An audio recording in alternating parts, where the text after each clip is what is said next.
It is related, but Allah is all-wise and all-knowing, all-powerful and all-beneficent, that there was in the tide and show of ancient time and the passage of the age and of the moment, a king among the kings of Sassan in the isles of India and China. He was master of armies and auxiliaries, of slaves and of a great following, and he had two sons, one tall and the other small.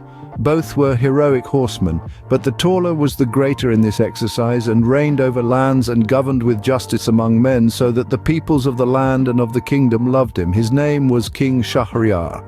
The smaller brother was called King Shah Zaman and ruled over Samarkand al-Ajam. Both lived in their countries and were just rulers of the people for a space of 20 years, by the end of which time each was at the height of his splendor and his growth.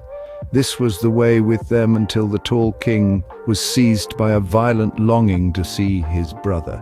Then he commanded his wazir to depart and return with him, and the wazir answered, "I hear and I obey."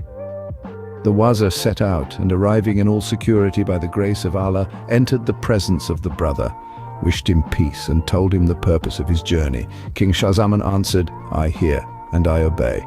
Then he made preparations for his departure and for the going out of his tents, his camels and mules, his slaves and fighting men.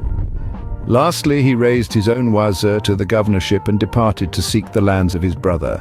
But in the middle of the night he recalled a thing which he had left forgotten at the palace. Returning and entering, he found his wife stretched on her bed and being embraced by a black slave.